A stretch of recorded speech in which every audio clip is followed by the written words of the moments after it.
Yo, what's up? At ito na nga, ito na yung continuation dito sa ating Aerox. So, magpapalit tayo ng CBT set niya. So, pasensya na kayo, malat tayo eh. So, ito yung ipapalit natin, oh. Tarag set na 2.0 double ramp na RS8 with groove na Sunbell Spring 1000 pareho. Tapos flyball. And then, sabay na rin natin yung filter. Para isang diretsuhan na yan. Linis, palit na yan.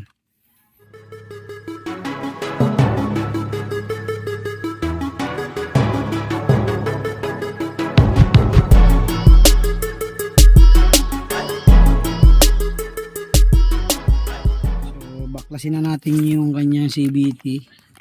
Malamig naman na siya eh. Kaya pwede na. So, unang hirit ngayong after New Year. Ngayong New Year pala. So, tirahin na natin yan. Habang bakasyon tayo.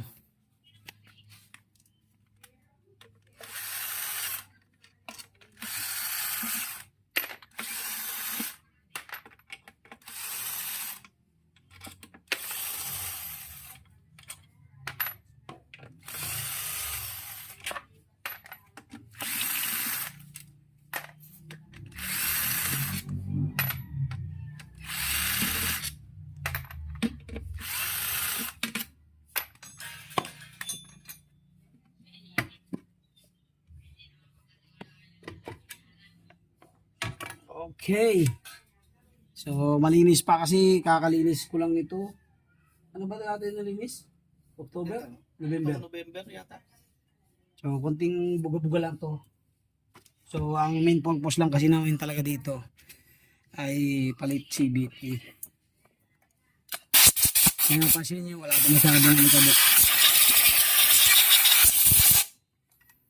Ito, meron yan. Bagong palit din ng namin ito. Kaya lang talaga may drag pa ng konti.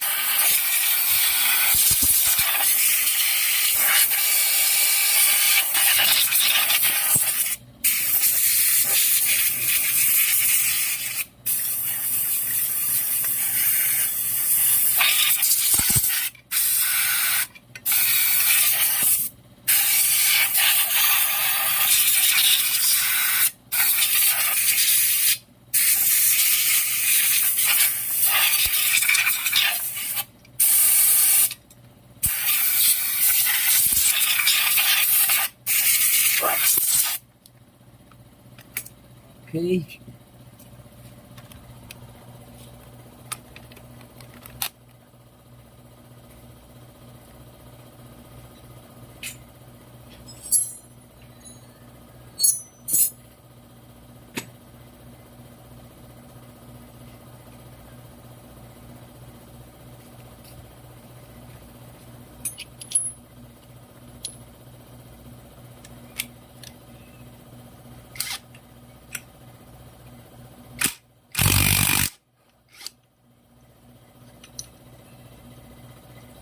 So, kaya papalitan din to dahil nagkaroon na siya ng baywang. Ayan o. Ito yung malalim niya na baywang na.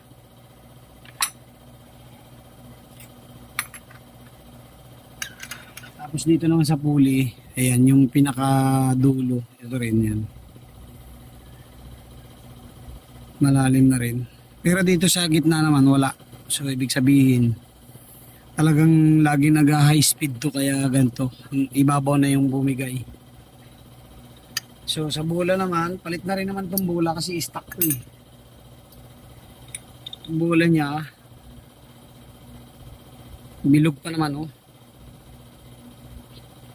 So 13 grams to kaya papalitan na rin natin ng 12 para tumo siya. Wala pa rin naman siyang alog oh. Okay pa siya. Kaya lang talaga sa ano na rin, almost ilan na yan? 4 years na no?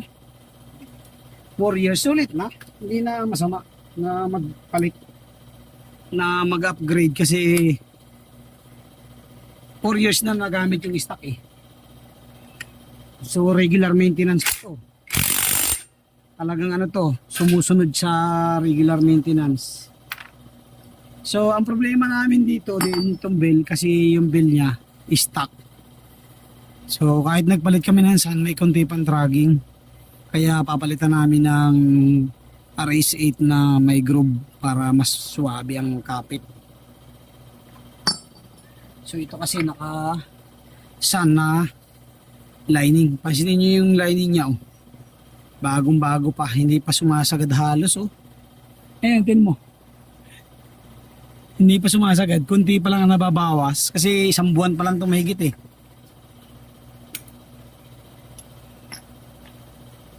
So, papalitan natin ng isang seat yan. Unahin natin iset tong kanyang lining.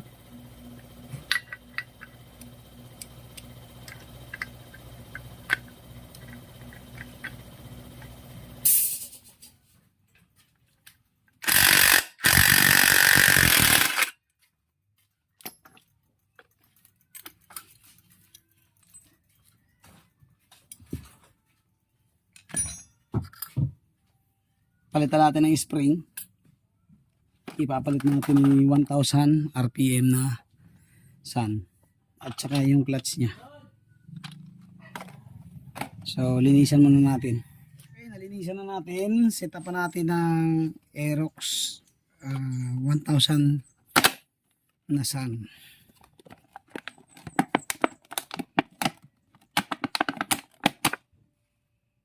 Aerox NMAX B2. Wow. May pre pa na dalawang sticker. Ayan, may ibalik natin yung ano dito mamaya. Swak dito. Hawakan mo na yung sticker. Ito saan itago mo itong mga stock na to kasi magagamit ito pagdating ng mga panahon.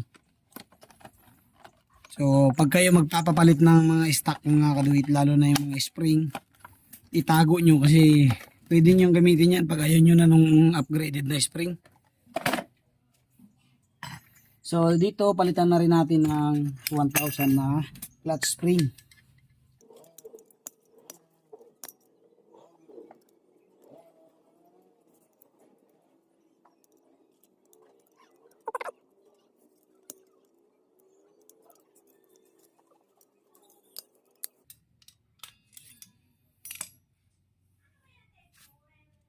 So stock pa rin tong spring niya dito. So palitan natin ng 1000 din. Okay, so tanggalin na natin yung spring niya. Stock spring.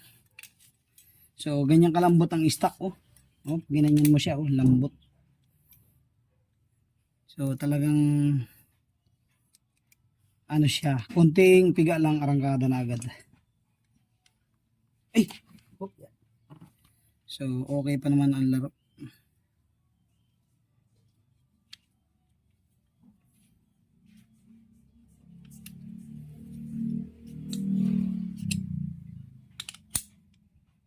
Okay, so ilagay na natin ang 1000 na spring nuts.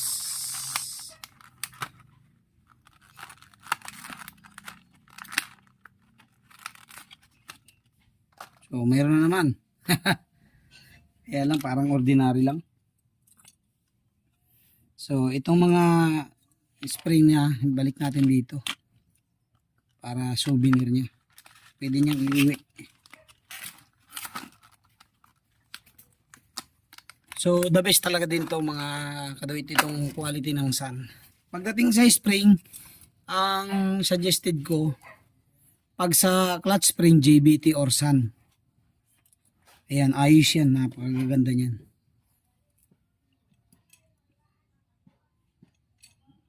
Subok ko na ang JBT na clutch spring. Pero pag sa center spring, sun ako. Ayaw ko naman ng JBT na center kasi parang sobrang lambot ng JBT.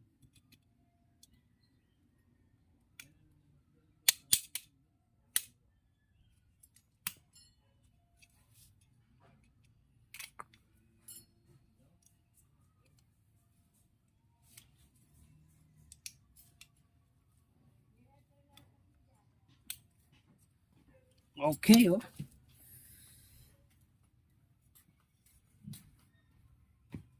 Ayos. Okay. So, okay na yung kanyang lining. So, set up na natin dito.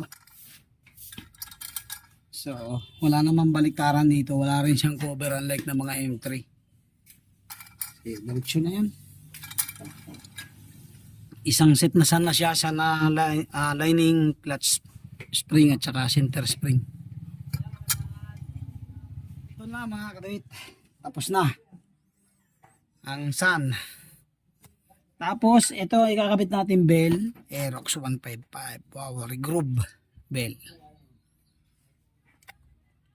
Ito mas mahal to kaysa dun sa unang version yung walang kulay. Ito kasi groove type bell na. Oh, may sticker ulit. Oh. So, ito na yung ating ilalagay. Ayan oh. Ang ganda kasi sa bell, bukod siya may groove, mayroon pa siyang butas. So, yung dumi, hindi siya naiipon dito. Unlike ng stock, kahit umiikot, nandito lang ang dumi. Naiipon lang siya dito. Kaya the best ang naka-groove tapos mayroon pang butas. Ayan o. Ayos o. So set up na natin yan. Set up na natin mga kabit. Itong kanyang pulley set. Ayan. Tarag set B 2.0. Dual ramp na yan o. So para ka nakabitik din dyan. Sabi nga lang. So, hindi ko lang alam kung may kasama to na yung ehe. Tingin ko wala. Kasi, hindi katulad ng sun, mayroon siyang kasama na ehe. Ito wala. Oh. Stock ehe pa rin ang gagamitin natin. Pero okay naman yung backplate niya. Mayroon ng slider piece. Tapos, mayroon na din siyang magic washer. Ayan o, kapal. Ay, dalawa. So, alisin na natin yung stock na washer nga kasi malapad yun. Ito na ilalagay natin. Tapos, ito yung kanyang drive piece. Oh.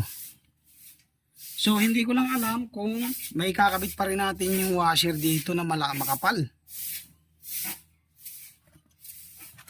Kasi, kung mapapansin nyo, magkaiba na siya.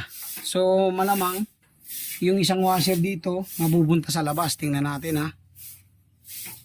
Yung setup dito. So gagamitin pa rin natin yung stock na niya. Ehe, nasaan na ba yung stock na ehe niya? Ito. Yung gagamitin pa rin natin to. Set up pa natin ng 12 grams na ply ball.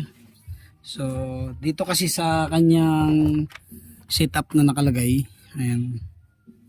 Kung straight yun lang, ito, 60 to 51 grams. Kung touring tune naman, 60 grams. So, clutch spring, 1000 RPM. Pwede na yan. Ikaw, ano bang gusto mo? Baka manibago ka, testingin mo na natin. Alam natin yun, ang required niya dyan, 10 grams. 10 grams. Diba? 12 yun meron tayo. Hindi, meron naman akong gis dyan. Meron ka ba dyan? Pwede sundin, no? Ikaw. Sige. Kasi nakaset naman na yung 1,000 na center spring sa clutch spring, di ba? Ano? Tingnan ko nga kung ano yung nandiyan ko pa. So, ang gagawin natin hindi 12. 11 grams ang gagamitin natin mga kadawit. JBT na 11 grams ang ilalagay natin. Ito yan yung 1. Ito yung 1.5. 11 grams.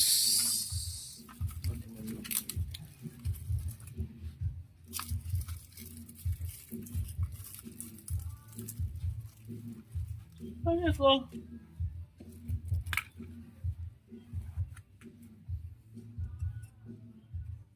So, ito yung kanyang ramp.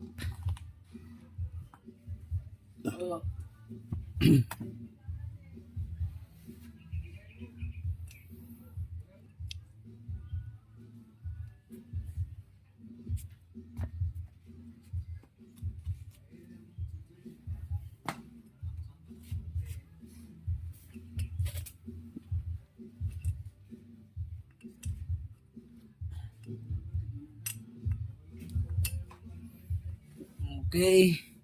So, straight 11 tayo. Ang nakalagay kasi dun sa tune nila, straight G's. Kaso wala na pala akong G's, 9 lang meron ako.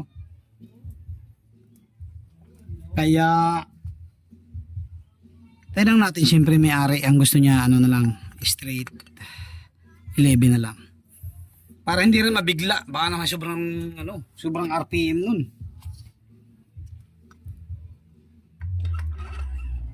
Okay. Taragsit, fight. Bago ilagay natin Ayan, 1. yung Yung nasa ibabaw. 1mm. Makapal yun nasa kanan. Manipis itong nasa kaliwa. Parang pareho lang. Hindi, Tingin ko. may kapal. Ito makapal kanan. Ito. 1.5 yun. So, lagay natin yung 1mm na washer kasi yun yung required niya. Tapos, sukatin natin yung sukatin natin tong distance kasi etong RS8 may umbok. Baka sumabit kasi pagka yung ayan abot pa kaya. So tingin ko itong washer na to ang nilalagay. Pero hindi rin.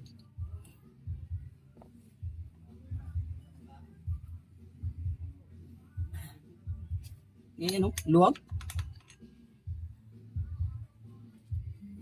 Unlike kasi ng stock. Ito, stock. in order ko sa ano, pag dumating sa ano. Pwede naman natin ilagay yun. Sa palit. Kapag dumating na. Ito kasi pansinin nyo. Pag nilagay natin ito, pasok siya doon sa dulo. Ayan, wala siyang masyadong alog. So ito, pwede naman natin ilagay, kaya lang, isisentro natin. So, ilagay na muna natin tong kanyang top ride.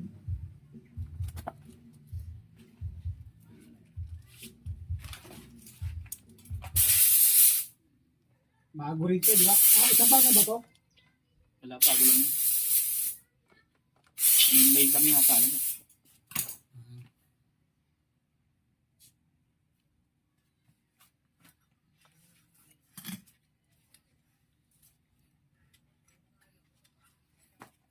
Okay. So, lagyan pala muna natin konting grasa to. Additional lang. Pangit naman yung sobrang dami.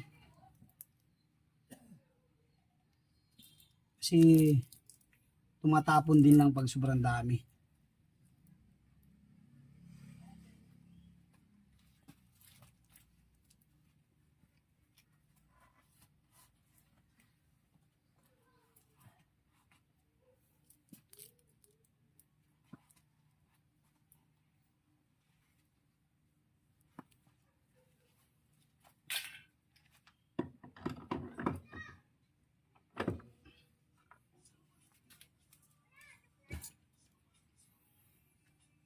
Tapos, ito kasi ang problema natin. Itong washer na to maluwag. So, isisintro na lang natin.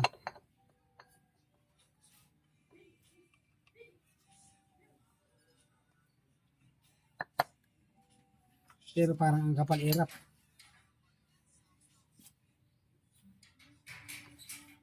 Kapal.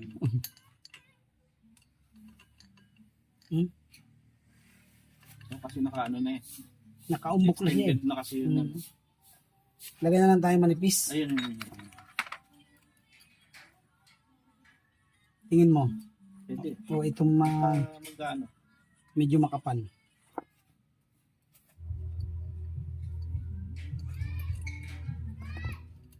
Baka kasi sumabit eh. Bagay malayo naman. Ang ano niya yun dyan, hindi tumukod yun, yung nasa likod, para mahigpit talaga. Mahaba pa naman. Pwede, doblehin mo yung washer. Ilagay mo rin isa. Maganda sana kung pit na pit lang eh. No? Hindi, kapag dumating yun, in order ko. Yung picture eh.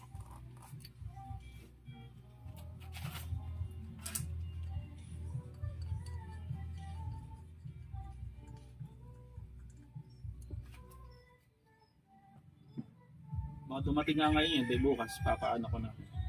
Oo, dalhin mo na lang ulit. Yan, nasakto, ayos na. Mas okay.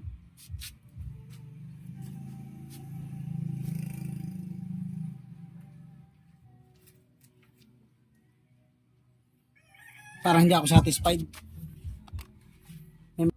So, gagamit lang muna tayo ng ordinary washer mga kaduwit, pero makapal to. Parang nasa 3mm. So, ayaw ko kasing gamitin to. Yung doble pa kasi nasa liwa siya. Parang mag-unbalance pa yung ano eh. Hindi katulad nito oh. Kunti lang ang diferensya. So, ito ang ating ilalagay. Subukan natin. Makikita naman natin kung mayroon pa ganun. Maganda sa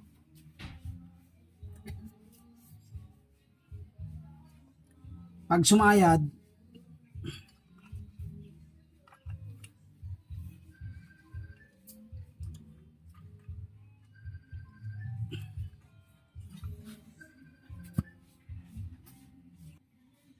okay, salpak natin bell, tapos testingin natin.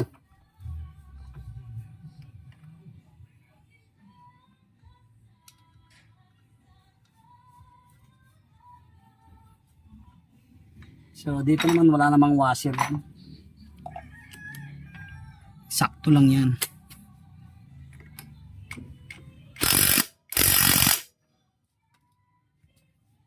Game, testing. Tingnan natin kung ano ang resulta.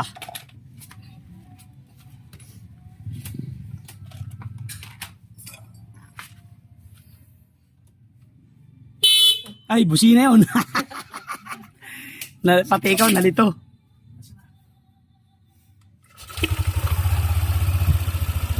Ayun, no? Ayos lang.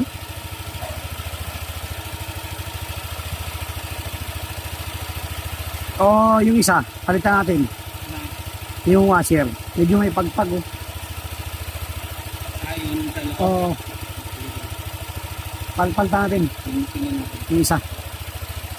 Medyo may pagpag yung belt mga kaduwit. So, palitan natin ng isang washer. Ibig sabihin, mas makapal. Oo. 1.5. Bago pa rin kasi yung belt nito eh.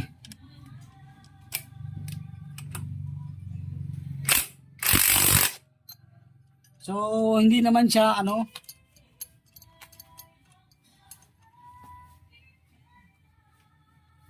So, hindi naman siya sumayad.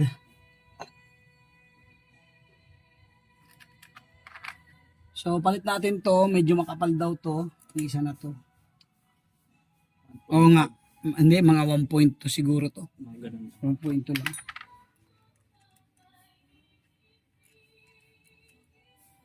So, flat kasi ito yo. Unlike ng ibang ano, katulad ng ibang brand, para siyang may built-in washer na. Tingin mo Erap, hindi sasabit no. Sabit saan? Yung washer no. Hindi. Yan nga sinisilip. Makapal pa naman eh. Sinisilip mo nga rin kanina eh. Kung tutukod. Oo. Kasi pag tumukod dyan, kahit higpit mo yan, Oo. ano yung drive pace mo? Mukhang sakto naman. Pasok pa nga eh. Oo. Malaki pa naman yung ano. Ibig sabihin, lumalapat yung washer mo doon sa... Importante kasi yun eh.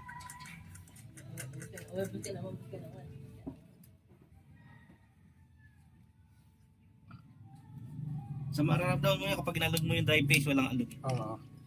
Hindi, tinunod ako na kanina.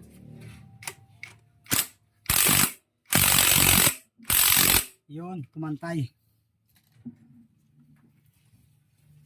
Yeah, testing.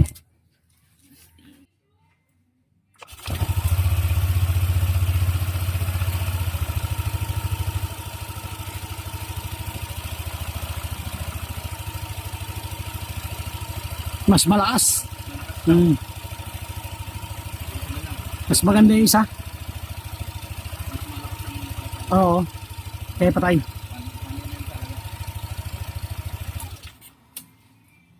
Mas malakas ang alog.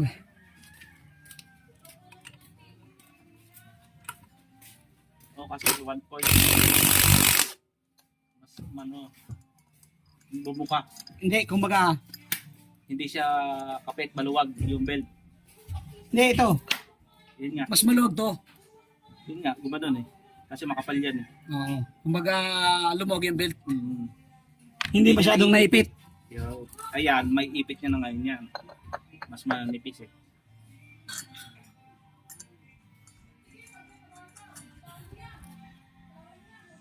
Kaya ako dito nagpapagawa. Sa iba, hindi pwede ganun eh.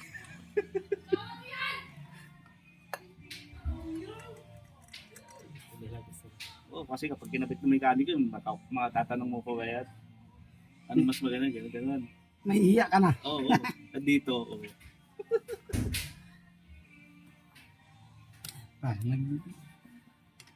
Abardagulan na yung magtita. Yan, pero ano Okay, testing ulit. Oh, mas maganda nga yan. Mas pino.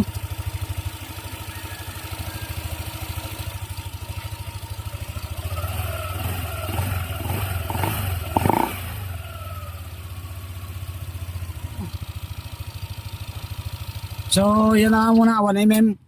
Tapos may parating daw siya na bagong nut saka washer na in-order. So, hindi lang maabot dito sa setup namin. May rides kasi siya bukas eh. Kaya kinabit na rin namin ngayon. So, salpak na natin and then testing. Okay, so palit rin tayo ng bagong filter. Sabay na natin para isang gawaan na lang.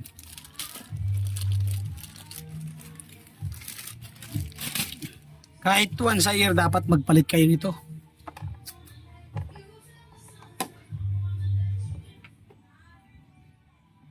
Para sulit ang gawa.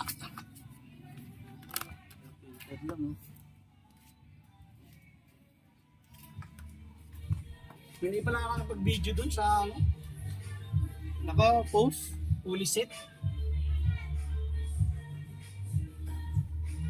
Screenshot na lang ako. Okay, so yan na. Tapos na tayo mga kaduit sa pag-setup. Kanina nagpalit tayo ng disc. Tapos ngayon naman, palit filter at saka fully set and then bell. Ayan na, testing na niya. So, palabas muna natin dito bago natin siya pauwiin. Okay, so testing. Testing, ikot ka doon sa may palengke. Oo. Ayan, pagbaba niya, direct. Oo. Ano, may RPM no? May RPM. Testing, testing. Taras mo piyo sa'yo. So, next natin yung click, palit tayong brake shoe tsaka brake pad.